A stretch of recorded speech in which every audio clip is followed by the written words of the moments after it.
Welcome back to the Overthinking Podcast, the podcast where we take all the questions and chaos in your brain and give you honest, science backed, and sometimes unhinged answers. Today, we're tackling something that comes up all the time in the gym and in life: back pain. So, if you've ever thought, does this mean I'm broken? Should I just quit working out? This episode is for you.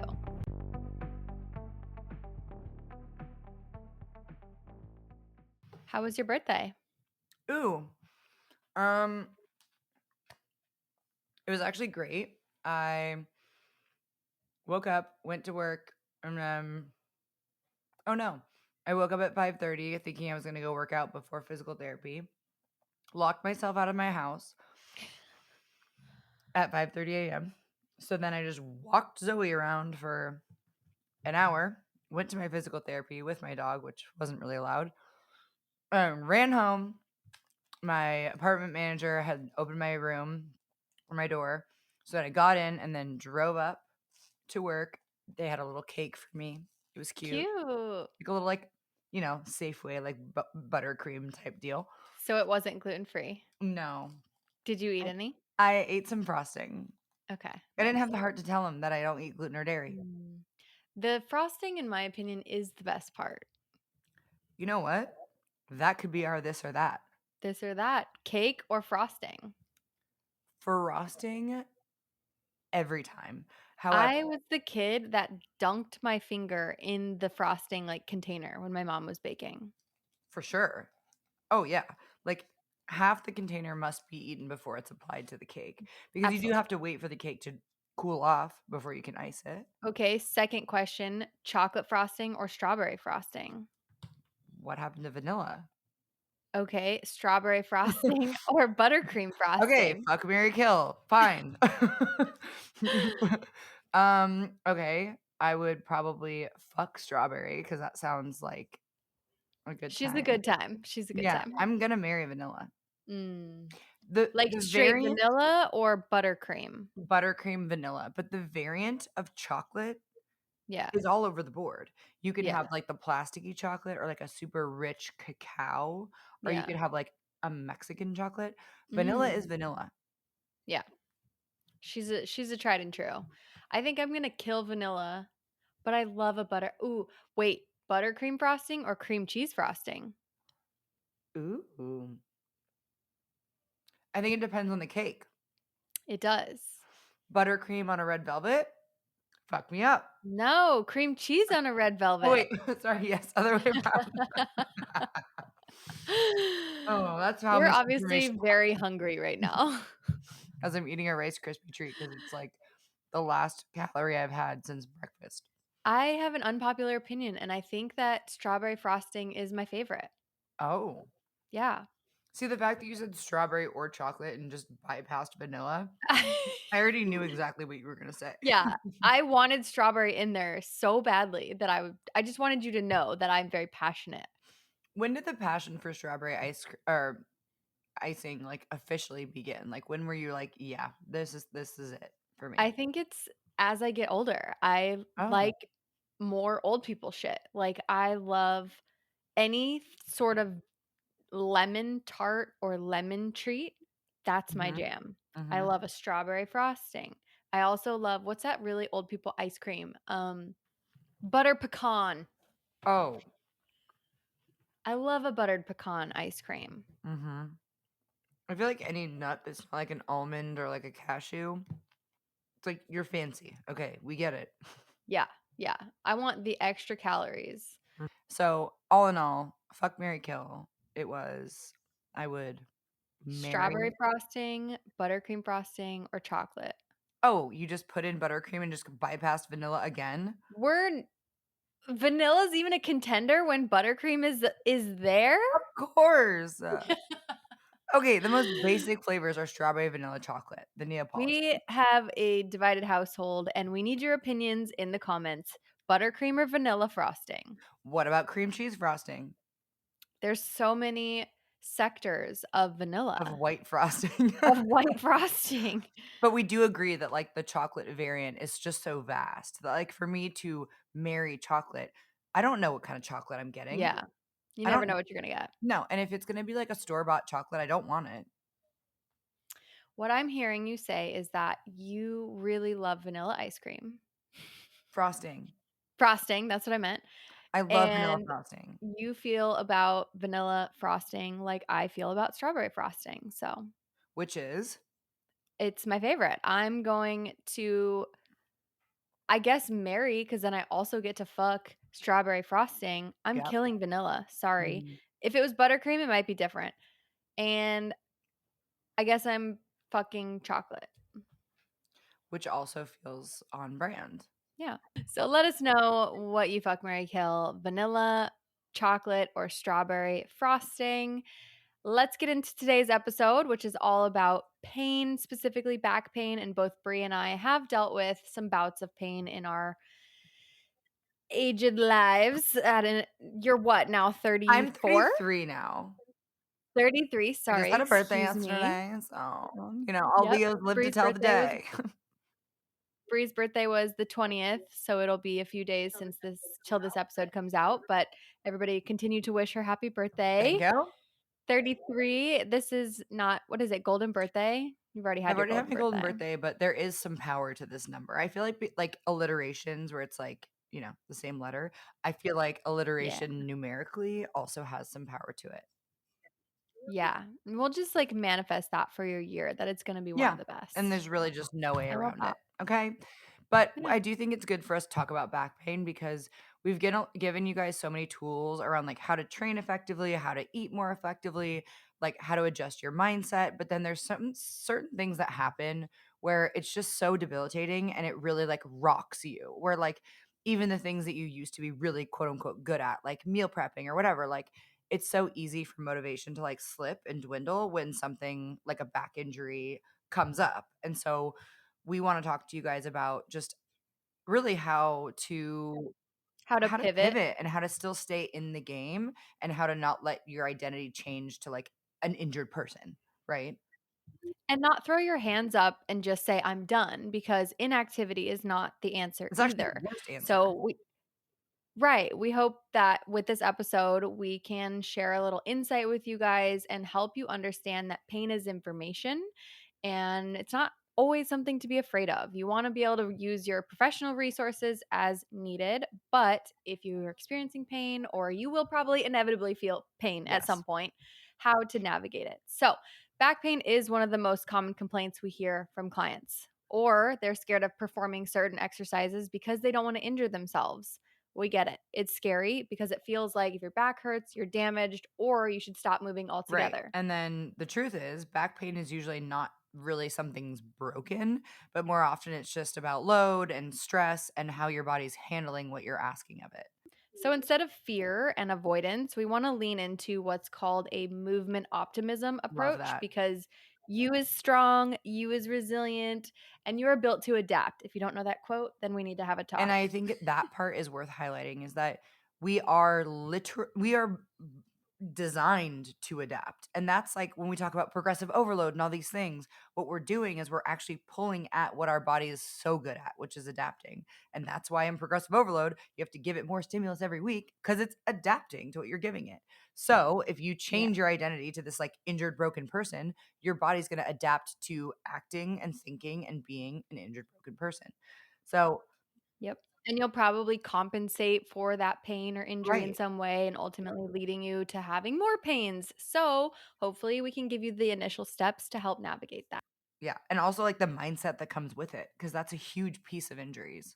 And you had a little bit of back pain recently, right? Where you got an MRI. How did you navigate that mentally? What did you do in your programming? Give us like a brief elevator Okay, well, the brief pitch. elevator pitch actually starts in, like, high school because I was a good I was a college rower, and rowing is actually not your arms, it's your legs and your back, and, in rowing, you row on one side, and so I always favored one side, and so when I'd go onto the actual rowing machine, my, like, ribs would pop out on my left side.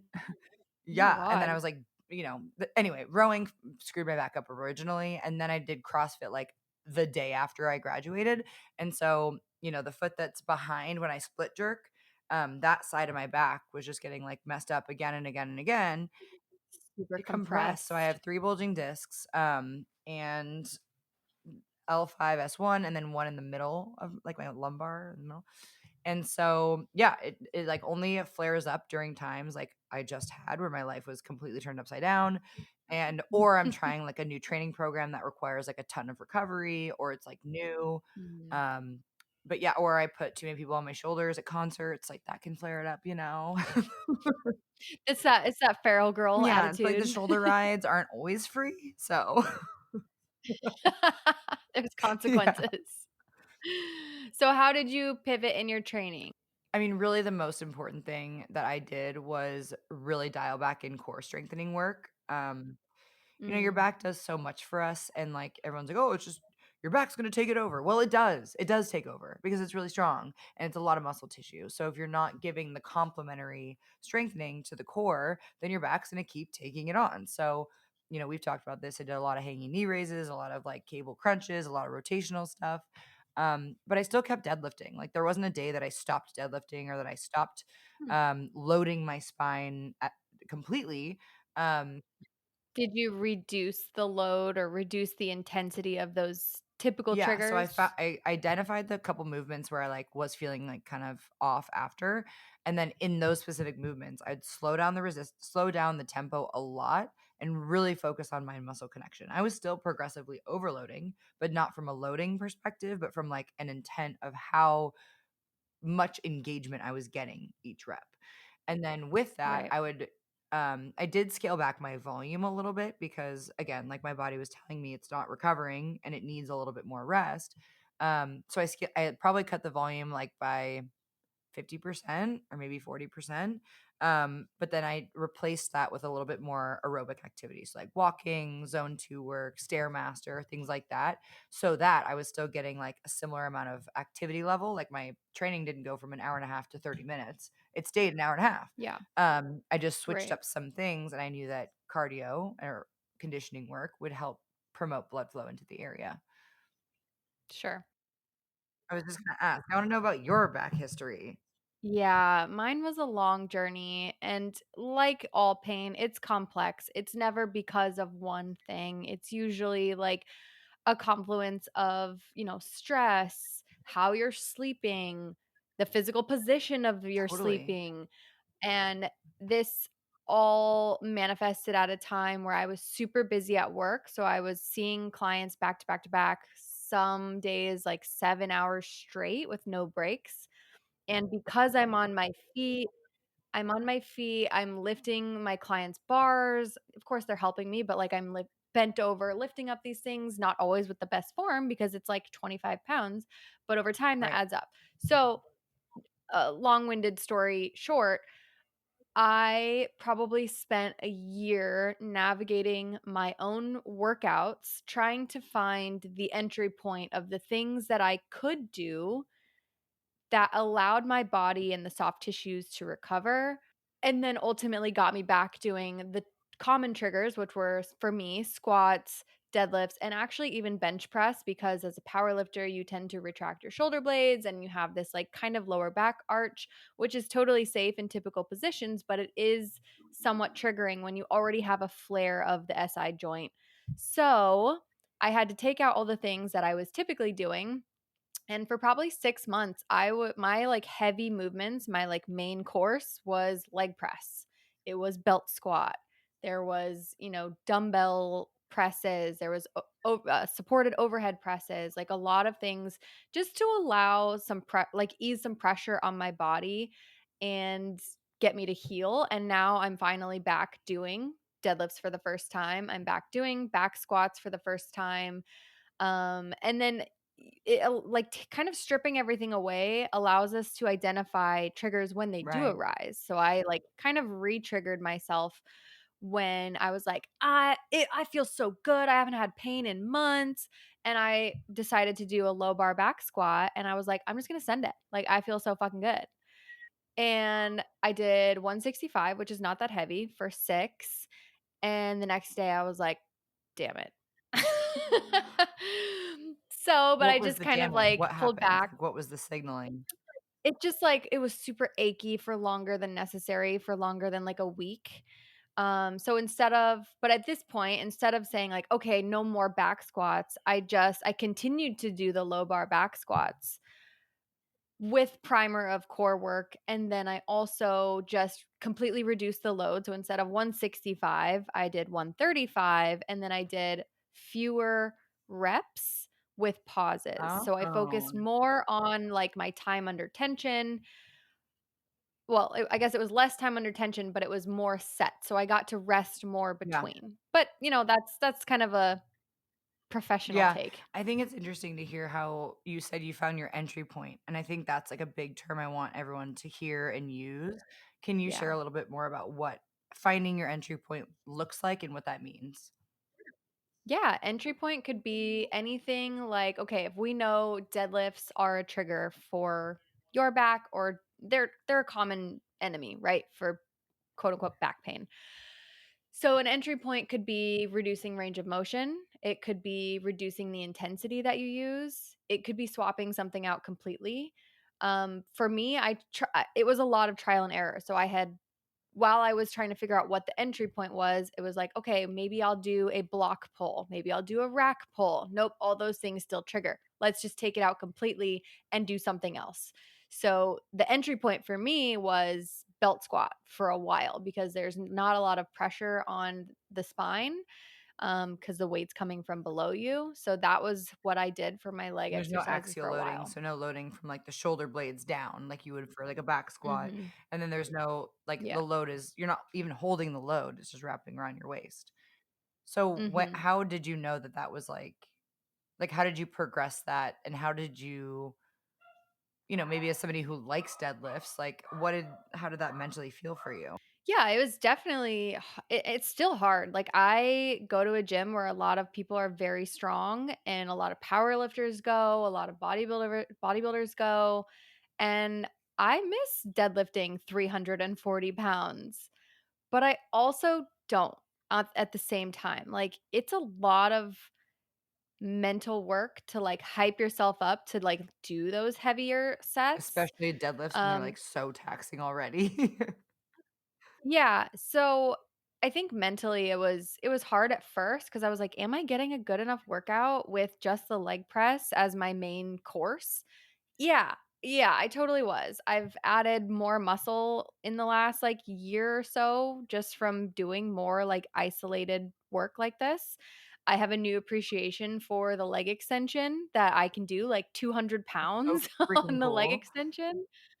Yeah, so, like, there's so many different ways, and yeah, it takes a perspective shift, but I don't know, it makes training And I think fun. anybody listening to this who has suffered from injuries, and especially injuries that really stall you like you and I have, for you to look back on it and say, "I actually found a newfound appreciation for training. I was doing movements that I wouldn't have otherwise done because I didn't think they were cool enough or part Yeah, of like my identity as a power lifter." But then you're like, "Now I have this identity as somebody as a power lifter and I can train like a bodybuilder and I can blend the 2." So, it sounds like yeah, in some ways, even as a fitness coach, your education and like experience got better because of this injury too.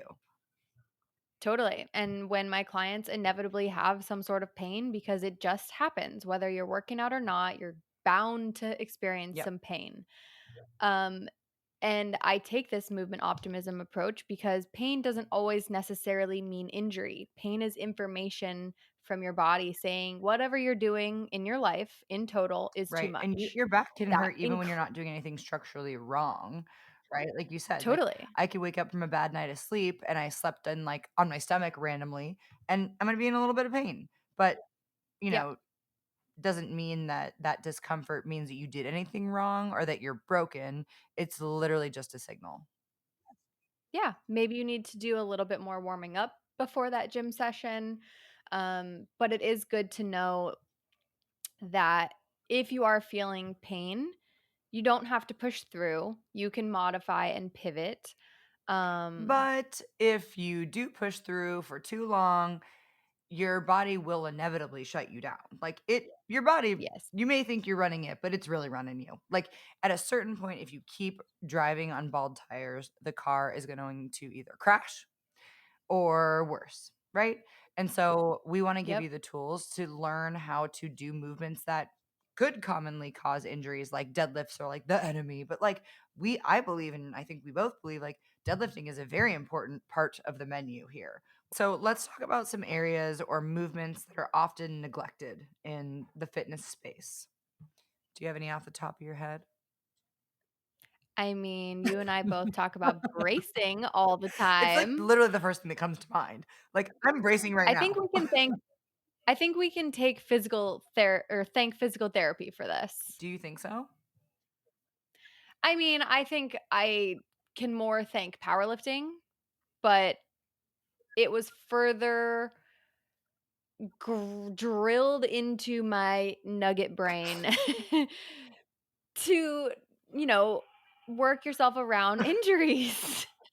Because it's so important, right? When we're loading and compressing your spine with squats and just like the weight of existence, like you have to have a strong Totally. core. You have to protect your middle at all costs. Yes. And as debilitating as a back injury feels, it's debilitating because it's literally the center of your body. So every movement you do, you're reminded again and again and again that you're injured, right? So Yeah. instead, bracing is another way to protect yourself, number one, but also it helps you connect to your body in a ways that protects you. So, what bracing really means, and when we say brace, we're talking about creating 360 degrees of pressure around your trunk, front, sides, and back. So, your anterior abs, your posterior chain, and then your obliques, like the ones on the sides. So, think of your torso kind of like a soda can. When it's sealed and pressurized, it's really hard to crush. And that's what you're trying to replicate with your core. So, when you take a big inhale, I'm literally creating that same pressure that you would with a soda can in my core. So, like when you get a really fragile Amazon package, there's all these packing peanuts in there. And the reason that we want that in there is so that if it moves around, like say you deadlift and you tap the bar and only one side taps, like you're going to have stability and resiliency. So your spine doesn't break in half if that happens. And I think this is also pertinent and very relevant. So if you've ever done a back squat, right, and you feel your lower back arch, that's kind of what we want to remove from the Yeah. form, right? So we do that by bracing. And I think it'll be helpful to walk through a step by step of how to Hmm. brace. So as you're sitting here in your desk chair, in your I don't car, know. Hot whatever girl it walk. is, yeah, if you're walking, but let's say for this example, we're Okay. sitting because it's easier to practice when you're Okay. sitting. Um, so you're gonna take a big breath in through your nose, letting your chest rise, and I want you to put your hands on your Like the skinniest sides. part of your waist. Yep, put your hands on your waist, letting your chest rise. Push the air down so your belly expands into your hands. You get bonus points if you make the sound. I'm serious. Yes. So your rib cage should expand out to the sides, forward into your belly button, and back to your like the two muscles along your spine. We want to expand. Think about making your waist Not wider sucking in. and not It's the smaller. Right. opposite. We don't want to right. Society has told us to like suck in your gut a Right. lot, but like that's the opposite of what you want to do when you're bracing and when you're doing squats or deadlifts or overhead press or anything where you're compressing the Okay, so spine. think about like if you were trying to like make a pregnant belly, you would push out like the lower part of your core, right? So pretend that that lower part has to stay where it is, but then do that same pressure. Does that feel like bracing to you? Right? Yeah. I always say, like, as if you're gonna, like, big laugh, like, Yeah. like, you're laughing so ha like, big belly laugh, like, like, that's it's gonna sound really good. That's the feeling of the bracing that we want. So once you have your air filled up in your Yeah. core, you're gonna gently tighten or not gently, like, tighten the muscles of your core around that pressure as if you're gonna get punched in the Right. stomach, you're not sucking Well, in, we think and you're sucking gonna in hold because that. you're, like, bringing the muscles closer to the spine, but that's actually not effective because what we're doing is creating Mhm. tension against the muscles, right, with the muscles. So, like, if you were gonna put on a weight Yeah. belt, you would suck in, Mhm. put that weight belt there, and then and you really should have like skin and muscle and tissue folding over the weight belt. And you're actually holding this through the movement. So if you think about, for the example of a squat, right? I like to tell my clients, hold your breath like you're going to go underwater. So you're going to take that breath in through your chest, push it into your belly, go down into your squat, and then exhale at the top I sometimes because like you to want to. exhale like the last quarter of my rep. Does Sure, that work? that's fine Okay. too. Yeah. Yes, that's fine too. But we do that because we don't want your hips, spine to change movement throughout the range of motion. That's kind of where it can get precarious if you are loading super heavy. So if you want to lift heavier and be more efficient and actually use your core when you're doing squats, deadlifts, overhead press, anything, you want to try this bracing. And if none of those things work for you, ask a friend that you trust to pretend that they're gonna go and punch you in the stomach because your survival instincts will kick in and you will literally brace your core the way you're supposed to. So if none of this works for Yes. you, just tell someone to like actually like fake punch you in the stomach and Yeah. see how you respond because that is what bracing is because you're trying to protect your organs Yeah. from getting crushed by being punched. The loads that you can lift when you start bracing more will be higher. If you are not Mhm. effectively bracing right now, this actually might be one of the more performance enhancing cues we can give you. I brace my core with that level of intensity that I would for a deadlift, for pull ups, for dumbbell presses, for bar dips. And I will tell you, since doing this because of my back injury, I have been lifting way heavier and then my change of direction's a lot better. So you gave that example of the back squat when you really breathe and brace and you go into that like bottom part of your squat and come out, if you do this well, you will truly feel how much like smoother that change of direction is. And I think that's something that people need to think more about in their training is that every movement is quote unquote a core movement if you give it that intent. And you should give it that Right. intent. You really should. Like you're not going to break your back doing a bar dip, but why not brace your core the way that you would for a deadlift, right? If it's not Yeah, restricting your breathing, it's exactly. gonna only help that core to extremity connection so that the bar dip, which is an upper body movement, is gonna be a lot more smooth. And I want to get to a couple other accessory exercises and movements that tend to go neglected because people don't put it in their program. They're not as sexy on Instagram. They're not like the booty building, whatever exercises that everybody promotes. So, Yeah. rotational work. Like if you're not doing some sort of, and not just Russian twists, those can go kick rocks. Russian twists are crap. Rotational work like a wood chop with a cable or a half kneeling windmill, my Yes. favorite. Not biased or anything, but I'm I will completely say biased towards that those. my back pain improved significantly once I started adding rotational work, specifically the half kneeling Mhm. windmill. And we can post a little demo video because it is goaded and it should be high on the priority list of things that you're doing in your training. It works shoulder stability, hip stability, rotational strength. You've got obliques, you've got abdominals. Groin, Everything hamstring, is glutes, working. everything's getting a little bit of a taste. Literally everything. Everything is working in this one exercise. And I will die on that Yeah, hill. I'll die there with Um, you. Yes, Together. together. Truly, I couldn't agree more. A And half kneeling windmill, like a half anything like the half kneeling thoracic rotation, all of this like low back pain, I really do think that people are um experiencing higher volumes of low back pain because people's upper back is super weak too, right? We do so much mm, forward and like you're on a yeah, computer and you're texting and in your yeah, shrimp you're in your mode, little shrimp we're mode. And then your body we're all in quick yeah, it looks trim. like a shrimp and it doesn't have that natural curve in the spine because we're rolled forward. So your lower spine has to like roll with it. But if you just pull your Yeah. shoulders back and, give it a little bit of like an upright posture, already I can feel the natural curve of my spine restored. So I heard you say rotational work. I'm also saying upper back.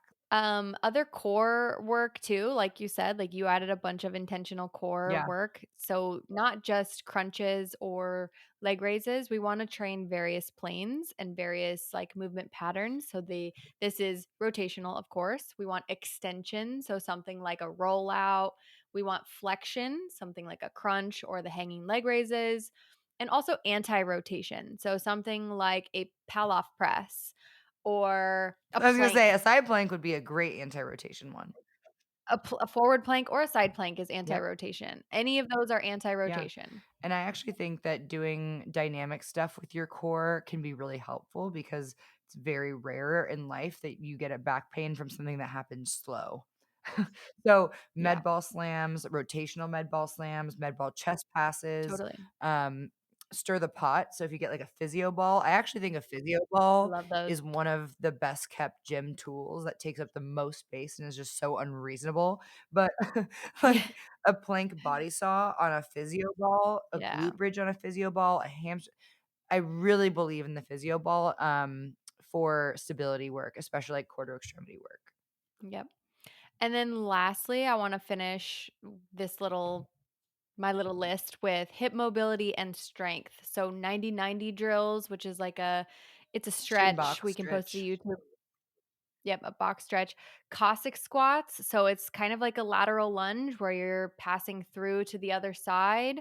Also hip airplanes and cars, also great. So these could be integrated into your Yep. warm-ups. They don't have to be like a specific exercise on your already long training days. So get to doing this hip mobility and strength in your warm-ups for your leg days and you'll be I will golden. also just make a quick little note about the McGill 3, which is like a very Yeah. commonly used, heavily prescribed, set of 3 movements from Dr. McGill, who, like, spent his life's work researching back, pain and healing it. So Yeah. so the 3 exercises are the McGill curl up, which one leg is kind of crossed over into a figure 4, and you kinda curl up, and then a side plank, which we talked about, and then a bird dog, and this is requires a little bit more balance and coordination. So you're in a tabletop position, and then the opposite leg and arm are like reaching away from each other. We'll post a YouTube of the McGill Big 3 in the caption on Spotify, so stay tuned Great. for that. Do you have anything you wanna add before we go into practical Yeah, I takeaways? really just want to double down on what you said about Cossack squats because we didn't really talk about groin and like inner thighs Add adductors. Yeah, adduction. So Oh, yes. those How could are I so forget? when my SI pain was really, really, really bad, my hip internal rotation was super limited and my ability to like spread my legs was really limited. And so things like a frog stretch where you're like kind of pretend like you're ready for You're doggy prone. style. You're Yeah, you're on prone. your stomach. Yeah, anything that gets your like groin stretched and activated, I'm really into that right now. So goblet Cossack squats, even the hip abduction machine, we call it like the Kegel machine. That one's great. Adduction, right? Adduction, yes, adduction. And Adduction. then Copenhagen things. So like, you know, adduction by a side planks where you have like your knee or your foot on a bench and then you're in a side plank and it's pretty spicy. So I did want to just Yes. make a little call out for that because I really think that doing like the dynamic frog stretch and that has really like opened up space in my sacrum. Yeah, and it's not as glamorous as doing the AB duction where you get to train your Yeah, glutes and everybody wants the full voluptuous glute, but we can't neglect the inner thigh because that plays so much into hip stability and how well you're going to perform your hip right. thrusts, your back squats, your deadlifts, your even your kickbacks. Like you need that stability in your hip in order to do these things. So don't neglect your Yeah, inner thigh. and glutes, like, train your glutes. Like, if you're someone with back pain and your glutes don't look developed, you probably really should start there. And Yeah.